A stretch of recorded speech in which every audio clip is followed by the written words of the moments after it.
윤길중 교수의 기독교로 보는 진화론, 다윈의 인간의 기원 정밀 분석, 제7강, 제5장, 원시시대와 문명시대의 지적 및 도덕적 능력의 발전에 관하여 인간에게는 자신의 습성을 새로운 생활 조건에 적응시키는 위대한 힘이 있는 반면 하등동물은 변화된 환경 속에서 생존하기 위하여 그들의 신체 구조를 변화시켜야 했습니다.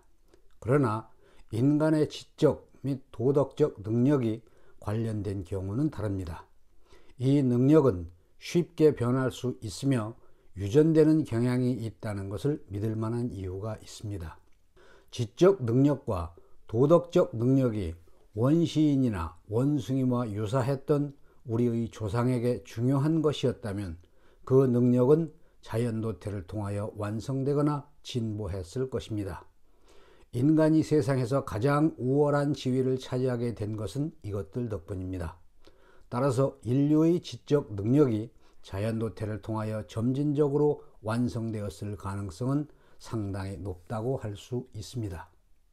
인간의 조상이 사회성을 획득한 후 모방과 추리, 경험이 증가하면서 지적 능력이 변화했다는 사실은 주목할 만한 가치가 있습니다.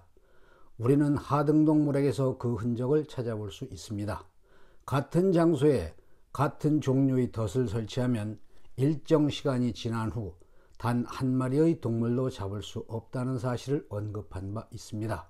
그것은 동물들이 경험을 통하여 새로운 것을 배우고 다른 것들이 주의하는 것을 따라한다는 것을 말해 줍니다. 사회적, 도덕적 능력으로 눈을 돌려보면 하등동물에게 중요했던 공감, 성실성, 용기와 같은 사회적 자질을 인간의 조상도 유사한 방법, 즉 습성 유전의 도움을 받은 자연도태를 통하여 획득했다는 사실을 의심할 여지는 없습니다. 한 지역에서 두 집단의 원시인 부족이 경쟁관계에 있을 때 한 부족에게 용기 있고 충성스러운 구성원이 많다면 그 부족은 쉽게 성공을 거두고 다른 부족을 정복할 수 있을 것이고, 이렇게 하여 사회적 자질과 도덕적 자질은 서서히 발전하여 전 세계로 퍼져나가게 될 것입니다. 궁극적으로 우리의 도덕과 양심은 사회적 본능으로부터 발생하여 동료의 인정으로 인도되고 이성과 이기심에 의하여 지배되는, 그리고 나중에는 깊은 종교적 감정으로 발전하고 교육과 습성으로 확립되는 아주 복잡한 과정을 거쳐갑니다. 도덕적 기준의 향상이 있는 부족은 그렇지 않은 다른 부족에 비해 막대한 이익을 얻게 됩니다. 고도의 애국심, 충성심, 복종심, 용기, 동정심이 있어 남을 도울 준비가 되어 있고 공동의 이익을 위해 자신을 희생할 준비가 되어 있는 구성원을 많이 보유한 부족은 다른 부족에 비해 큰 성공을 거둘 것입니다. 이것이 바로 자연도태입니다. 지금까지는 반인 상태로부터 현대의 야만인에 이르는 인간의 진보만을 고찰했습니다. 여기서는 문명국가에 미치는 자연도태의 작용을 추가적으로 언급할 것입니다. 야만인의 사회에서 몸이나 마음이 허약한 사람은 제거됩니다. 그러나 문명화된 사회는 그들이 제거되는 것을 막기 위하여 최대한의 노력을 기울입니다.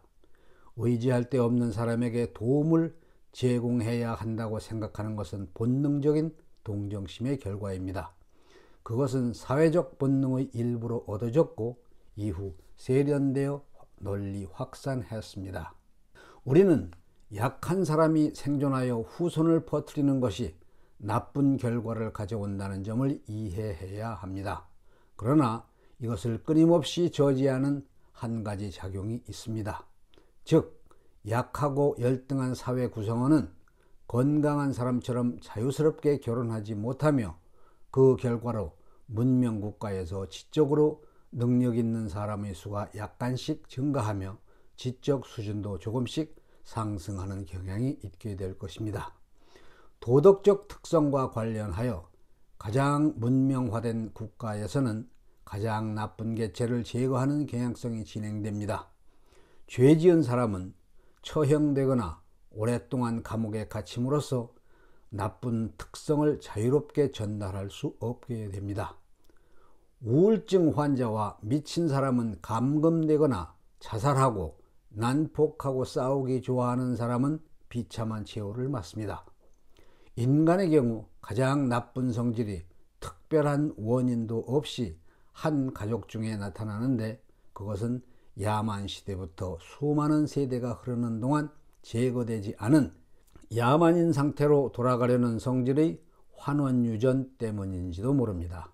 이 견해는 그런 사람들을 가족 속의 검은 양이라고 하는 표현 속에 잘 나타나 있습니다. 그리고 근본적인 사회적 본능은 원초적으로 획득된 것이지만 문명국가의 고급 도덕성 수준 및 선한 사람 수의 증가에 자연도태가 영향을 미치는 것은 분명하나 그 효과는 미미합니다. 야만족을 다루면서 도덕성의 진보를 이끄는 원인은 동료의 인정, 습관에 따른 동정심의 강화, 모범과 모방, 사고력, 경험, 심지어 이기주의, 어렸을 때의 교육, 종교적 느낌입니다. 앞서 명시된 여러 저지작용과 그 외에 알려지지 않은 작용이 무모하고 악의에 찬 사람이나 열등한 사회 구성원들이 양질의 사람들보다 빠른 속도로 증가하는 것을 막지 못한다면 그 나라는 퇴보할 것입니다. 그러므로 진보가 불변의 규칙이 아니라는 것을 기억해야 합니다. 일찍이 존재했던 그 어떤 인종보다도 지적 능력 면에서 높은 단계에 있던 그리스인에게 고도의 지적 능력이 유익을 주었던 것처럼 자연도태의 힘이 실질적인 것이었다면 그들은 아직도 발전하고 수가 증가하여 전 유럽을 가득 채웠어야 합니다. 그러나 모든 종류의 발달은 다양한 동시적 환경 요인에 따라 결정되고 자연도태의 작용 요소는 설명이 쉽지 않습니다. 오늘날 옛 야만 조상을 크게 능가하며 문명의 정상에 있는 유럽 서부의 국가들은 훌륭한 옛사람들이 쓴 책에 힘입은 바 크지만 그리스인들로부터 직접 물려받은 우월성은 아무것도 없습니다. 한때 막강했던 스페인이 경쟁에서 멀어진 이유를 누가 확실히 말할 수 있겠습니까? 그럼에도 불구하고 유럽은 비할 데 없는 속도로 발전했습니다. 유럽의 여러 국가에 비해 영국인이 식민지 개척자로서 거둔 놀라운 성공은 그들의 대담함과 끈질긴 에너지 때문인 것으로 알려져 있습니다. 미국인의 성격은 물론 미국의 놀라운 진보가 자연도태의 결과라는 사실에는 근거가 있습니다.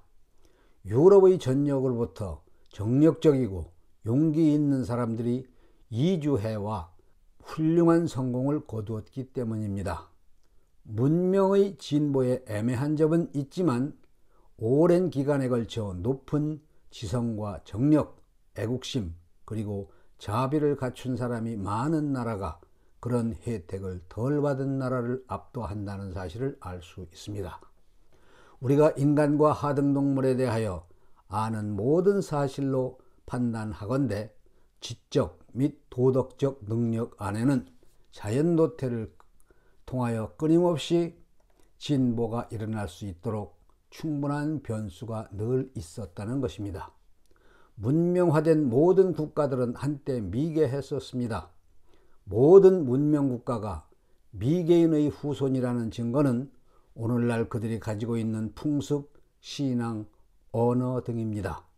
또 다른 증거로 미개인들의 문명화는 단계적이었습니다. 현존의 미신은 거짓된 종교적 신념입니다. 가장 높은 형태의 종교, 즉 죄를 미워하고 의를 사랑하는 하나님의 숭고한 뜻은 원시시대에는 없었습니다. 많은 지역에서 석기가 발견되었습니다. 그러나 오늘날 그곳에 사는 사람들에게 석기 사용의 어떤 전통도 남아있지 않습니다. 그리고 순탄치 않은 단계였지만 진보가 퇴보보다 더 일반적이었으며 인간이 열악한 상황으로부터 높은 수준의 지식, 도덕, 종교에 도달하게 되었다는 견해가 더 진실에 가깝고 더 기분 좋은 것입니다. 7강을 마칩니다. 샬롬.